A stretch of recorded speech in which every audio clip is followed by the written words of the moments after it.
4 लाख पे भी भारतीय विद्यापीठ ईसीई मिल जाएगा। मैंने बहुत सारे कमेंट देखे यूट्यूबर्स के वीडियो पे और उन्होंने कमेंट भी किया कि हाँ मिल जाएगा, बट ऐसा नहीं होने वाला। और ये डीडी आपको पहले सबमिट नहीं करना होता है, जिस समय आपको कॉलेज मिल रहा होता है। अगर आपको वो कॉलेज चाहिए तो उस समय आपको डिपॉजिट, तो सारे कॉलेजेस का एक हाईएस्ट रैंक होगा कि इतना लास्ट एडमिटेड बच्चा इस रैंक पे है। तो भारतीय विद्यापीठ ईसीई 2 लाख या 2 लाख के अंदर वाले बच्चों को ही मिलेगा।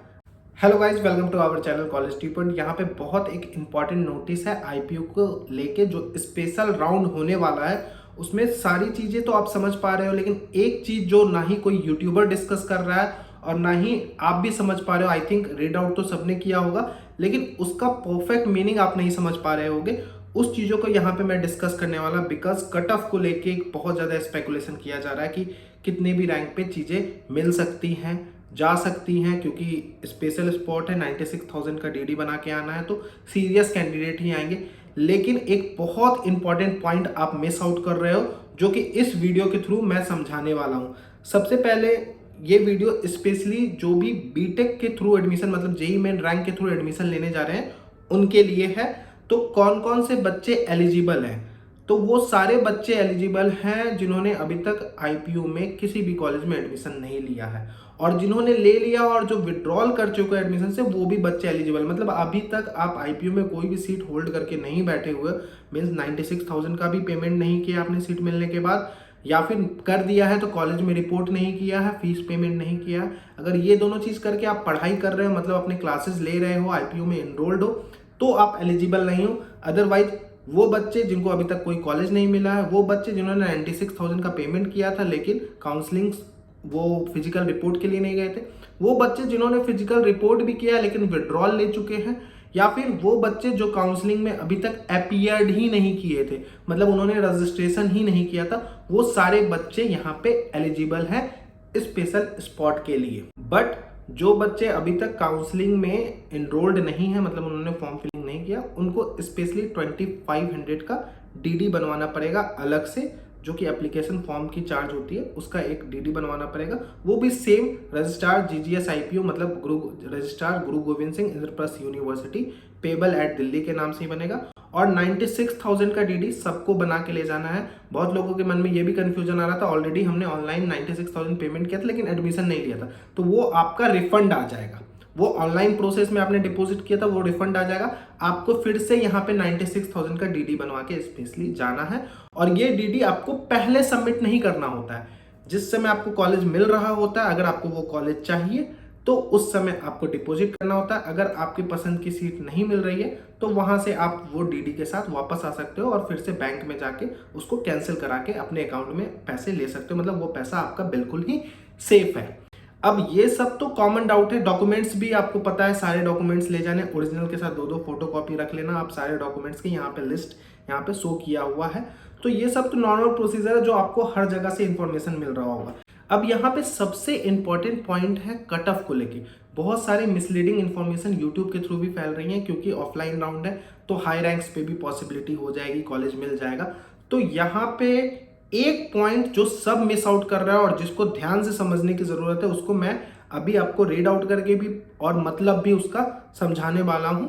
यहाँ पे आईपीयू ने एक नोटिस रिलीज किया था, और नोटिस के पॉइंट नंबर 4 को देखें तो बहुत इंपॉर्टेंट पॉइंट है, और इस पॉइंट को बहुत लोग समझ नहीं पा रहे हैं कि ये कितना इंपॉर्टेंट है। तो मैं स्टार्टिंग से रीड आउट करूंगा। The conduct of special round of offline counselling is to facilitate those candidate only who have not able to get admission for the certain reason in the online counseling process held so far। मतलब अभी तक आपने online counselling में कोई भी seat लेके आप अपने स्टडीज फर्दर, मतलब आपने पूरा कंप्लीट प्रोसेस नहीं किया है, तो आप इस राउंड के लिए एलिजिबल हो, अदरवाइज एलिजिबल नहीं हो।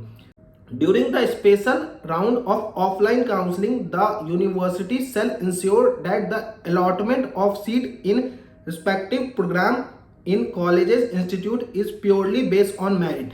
तो मेरिट के बेसिस पे होगा, ये नहीं कि फर्स्ट कम फर्स्ट सब होगा। तो आपके रैंक पे ही आपको अपने रैंक के अकॉर्डिंग बुलाया जाएगा, सीट डिस्प्ले हो रही होगी, उसके अकॉर्डिंग आपको चॉइस करना होगा कि आपको कौन सा सीट चाहिए।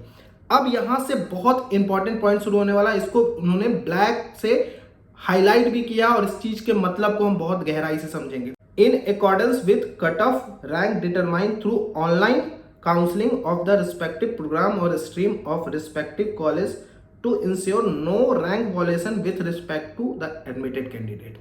इसका क्लियरली मतलब है कि कैपिंग लगने वाला। अब ये कैपिंग होता क्या है, तो इन्होंने क्लियरली मेंशन किया है कि जो ऑनलाइन में कट ऑफ जा चुका है उसके अंदर ही हम उन बच्चों को सीट देंगे। फॉर एग्जाम्पल भारतीय विद्यापीठ का electronics and communication engineering let करो 2 लाख तक चला गया। अब मेरे को एग्जैक्टली पता नहीं है क्योंकि बहुत सारे कट ऑफ ये डिस्प्ले नहीं करते। लेट करो कि 2 लाख तक चला गया, हाईएस्ट गया, मतलब किसी भी राउंड में गया लेकिन 2 लाख तक गया, ठीक है। तो भारतीय विद्यापीठ ईसी 2 लाख या 2 लाख के अंदर वाले बच्चों को ही मिलेगा। अगर सीटें 5 खाली हैं और 2,01,000 वाला बच्चा खड़ा है तो उसको भारतीय विद्यापीठ का एसी नहीं मिलेगा, क्योंकि ये वॉलेशन होगा। क्योंकि ऑनलाइन राउंड में हाईएस्ट जो कट ऑफ गया, किसी भी राउंड में वो कट ऑफ 2 लाख तक अगर गया है तो वो 2,01,000 वाले बच्चे को नहीं मिलेगा। मैं एग्जाम्पल के थ्रू समझा रहा हूँ। तो सारे कॉलेजेस का एक हाईएस्ट रैंक होगा कि इतना लास्ट एडमिटेड बच्चा इस रैंक पे है ऑनलाइन काउंसलिंग के थ्रू। अब उसके नीचे के ही बच्चों को वो कॉलेजेज मिलेंगे। तो ये एक्सपेक्टेशन करके जा रहे हो कि अग्रसेन भी 2.5 लाख पे चला जाएगा, तो ऐसा नहीं होने वाला है। सूरजमल भी 2.5 लाख पे ईसी तक भी चला जाएगा, तो ऐसा नहीं होने वाला है, क्योंकि उतना तक कट ऑफ गया ही नहीं है। यहाँ पे दिल्ली आउटसाइड दिल्ली नहीं लगने वाला, ऑल इंडिया के मेरिट बेसिस पे चीजें मिलेंगी। तो इस चीज के लिए निश्चिंत रहे कि कोई भी रिजर्वेशन नहीं लगने वाला है। बट यहाँ पे आपको ये ध्यान रखना है कि चाहे सीटें वैकेंट रह जाए लेकिन रैंक वॉल्यूशन नहीं होगा। जो ऑनलाइन में हाईएस्ट कट ऑफ गया हुआ है वहीं तक ये लोग कॉलेजेस देंगे। उसके बाद वो सीट को 0 कर दिया जाएगा, मतलब वो डिस्प्ले से हटा दिया जाएगा उस सीटों को। तो कैपिंग का सिंपल सा यही मतलब होता है कि जो ऑनलाइन में हाईएस्ट कट ऑफ गया हुआ है, फिर से मैं दोहराऊंगा, किसी भी राउंड में गया हो, जरूरी नहीं है वो स्पॉट 2 में गया, हो सकता है 4th राउंड में और हाईएस्ट गया हो, ठीक है। तो जिस भी राउंड में वो हाईएस्ट कट ऑफ गया है उसके अंदर के ही बच्चों को दिया जाएगा। और ये पॉइंट जानना बहुत ज्यादा जरूरी है। यही होता है कैपिंग सिस्टम। मैंने एक और वीडियो में ये चीजें बताई थी और ये आप जाओगे तब आपको देखने को मिलेगा। तो ये झूठे एक्सपेक्टेशन में जा रहे हो कि 4 लाख पे भी भारतीय विद्यापीठ ईसी मिल जाएगा। मैंने बहुत सारे कमेंट देखे यूट्यूबर्स के वीडियो पे और उन्होंने कमेंट भी किया कि हाँ मिल जाएगा, बट ऐसा नहीं होने वाला है क्योंकि कैपिंग सिस्टम लगने वाला है। तो ये एक इंपॉर्टेंट इन्फॉर्मेशन था। ऑल द बेस्ट जो भी जा रहे हैं स्पॉट कंडक्ट करने के लिए। आई होप सबको कॉलेजेस मिले। और ये कैपिंग सिस्टम सारे कोर्सेज के लिए है, क्योंकि ये जनरल नोटिस है सारे कोर्सेज के लिए। तो thank you and best of luck.